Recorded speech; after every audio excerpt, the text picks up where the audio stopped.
Say hello, kitty. Meow. Hello, class of Mrs. Comet. I am Wendy, and I'm behind the camera right now to give you a tour of our homestead and mini farm. This is all fenced in, the top part anyway. All this is, there's Samson and Chessa. Chessa. There you go. And let's see, we have guinea fowl. This is a guinea hen. They are really cool. No, they're not turkeys. They're in the fowl family though. There's only 4 of them. That's all we can handle. They're usually very, very, very loud. Right now they're being quiet because it's almost bedtime. It's getting dark here. Some of our wood chopping for the fireplace. A couple of roosters just had a little bit of a few words together there. Okay, and we're gonna go in. This is the original area. 5 years ago when we came here, we put in a small pen and a small chicken coop, this little green coop. And we started with 16 chickens, which were all supposed to be girls, and they were just for eggs. For egg source, I should say. One of them turned out to be a boy. Well, no, actually 2. I take that back.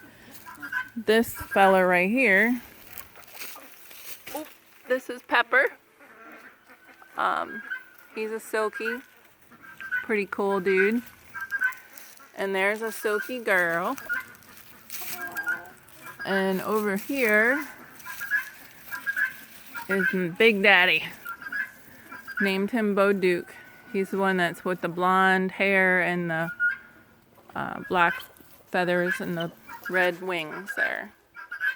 And then one of the girls is one of the hens. Is there white and black one with him kind of hanging out. Okay, so back to the original coop. This little coop was the first one we had, and we've since added a few sort of makeshift buildings and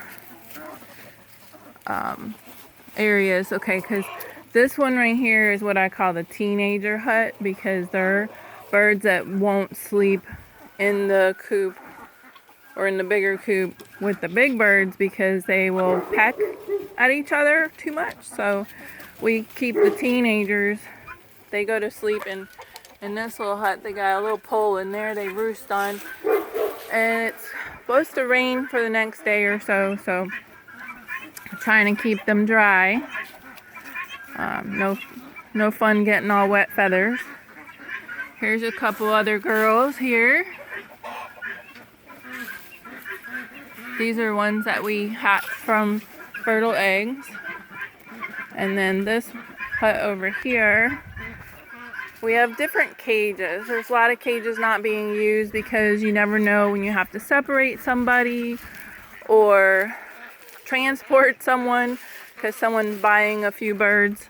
But this little house here is empty right now because it's cold out, so the babies don't come outside. But this is for tiny little babies, and so we have these little turn latches, and we also have this to keep like raccoons and all kind of animals that come out at night. They all want easy prey. Easy prey is a baby, and this is the baby house. So if you can see, I'll back up here. They got a pole in there to roost on, and the feeder and water is not in there because I take them out. But if we had babies, they'll go get feeder and the water put in there. Let's see. Oh, this coop right here, what I call the hoop coop. We built a hoop house and we converted it into a chicken coop. And as you can see, lots of chickens are trying to go to bed right now. It's getting dusk, and they naturally just go in at night, and they will find a spot, and if someone gets in their spot, they'll peck them till they move. Seems like the older birds, like the tippy top poles, the tippy top pole up there, there'll be 3 up there in a little bit, and then the rest of them kind of get on the other poles and they shuffle around a little bit. Over here in the original house, the guineas are typically not trained to go in coops at night. They usually will roost in trees, but that wasn't working for me, so I trained them to go in the house, and they go in here with the original, most of the original birds, not the original 16, but there's 8 of them left. There's stories that go behind why there's only 8 left, but there's 8 left, and then there's 4 guineas. So that's 12 of the original birds, and then over the 5 years we've lost 1 or 2 here and there. But anyway, so the originals seem to like to go in their coop, and then we shut and lock that door every night. Because snakes, raccoons, possum, owls love them to get small birds, so we keep them pretty safe and tightened up here. So now we'll go over here to the duck house. The duck house, we didn't used to keep them separated, but they're separated and my life is a lot easier. Because the ducks, let me show you what happens here. This is Duck Central over here. If you can see this water, it was clear a few minutes ago. My husband came around and put clean water in all these bins. And it takes about 30 seconds for it to look like mud. Ducks will investigate everything with their little bills. Like you can see right now, she's had her face down in the dirt. Look, she's got dirt on her bill. And she's gonna go to a water source and she's gonna wash her face off. And there's 16 ducks. There's a lot of ducks here, 16. And they all do this. See, she's over here, she's run over here to look in this water bin that has been turned up because again, it's nighttime. In the morning, all these bins will be turned over and filled with clean water. The only one he cleaned for their dinner was that one. He put clean water for them to have dinner and their water before they go to bed. So that one I think it's only been like 2 minutes ago he was through here getting clean water. Okay, so then we walk through here and we see the new animals to the farm. Hi, piggies.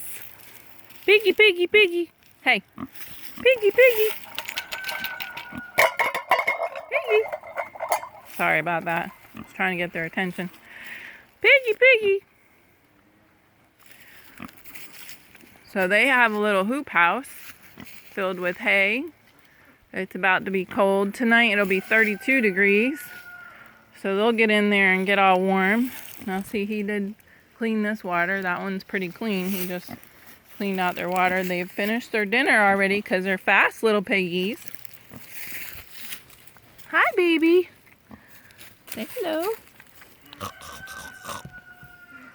A little up close and personal. Okay, so, hey, here's an important tool. A shovel. You have to get in here every day and shovel out poo.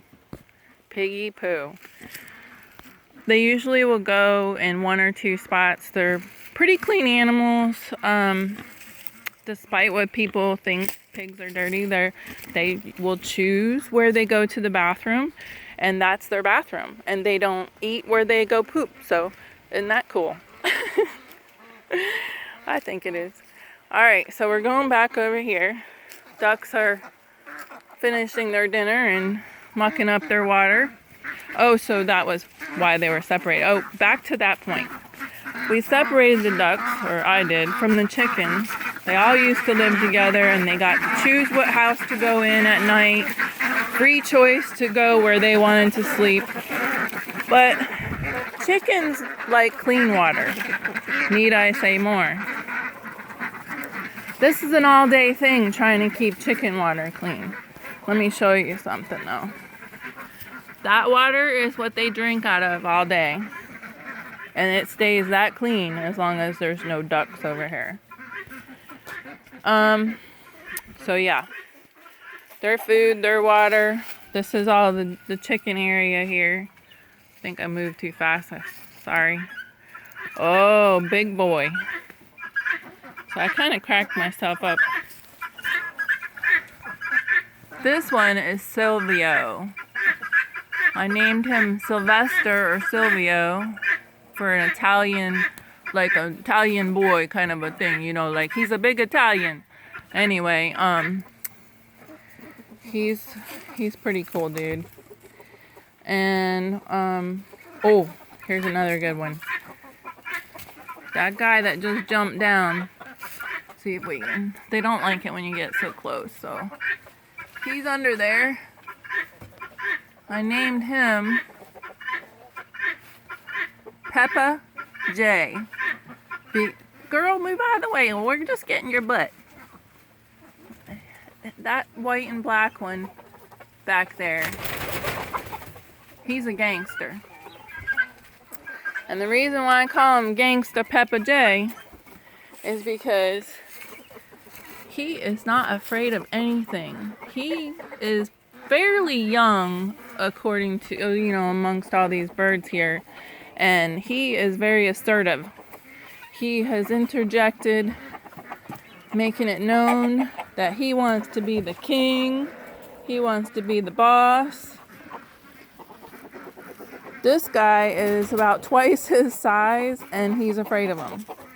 Peppa J can run Silvio to the horizon, and he has no problem with that, because that's why I call him a gangster, because he don't put up with nothing.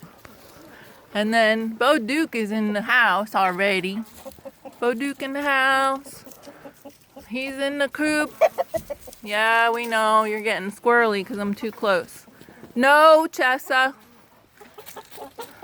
Chessa's trying to help tell the birds to go to bed.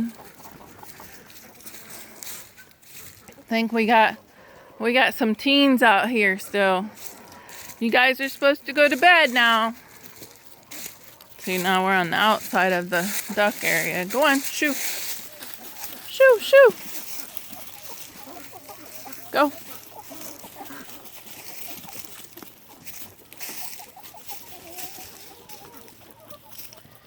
These are all teenagers, and look who's in their way.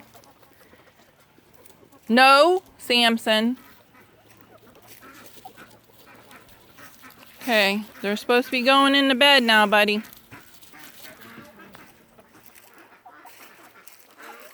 Get back. Samson.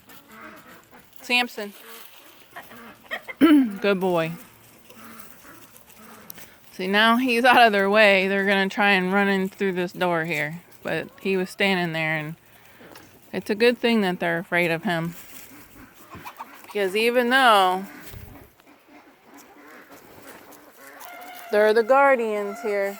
Oh, fight. There's a fight. Chicken fight. So even though they're the guardians, sometimes bad things happen. See, like he gets upset when they fight. He doesn't know who's at fault or what, but he thinks he can play the boss, the moderator, I guess, if you will. All right, go in. One more. Oh, Peppa J. Gangsters after Silvio. Look at that. Oh, where'd he go? He's back there.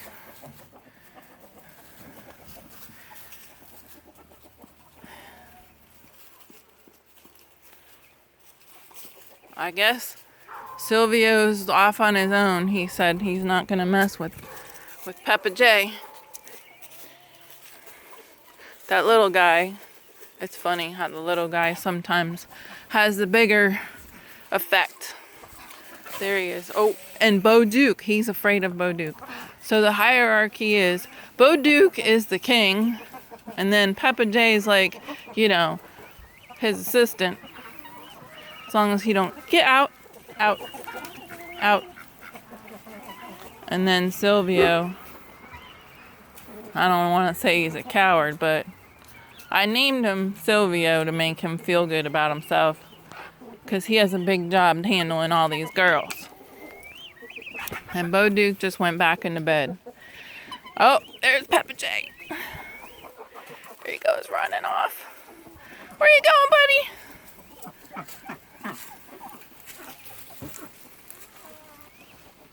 Oh, he's back there. Alright, that concludes the tour portion of the video. I'm going to put these little teenagers to bed now and lock their door. And I will be back with another video, part 2, to show you some things from the garden and some cool stuff, and tell you more about how this all came about and why we did what we did. Check it out. See you on part 2.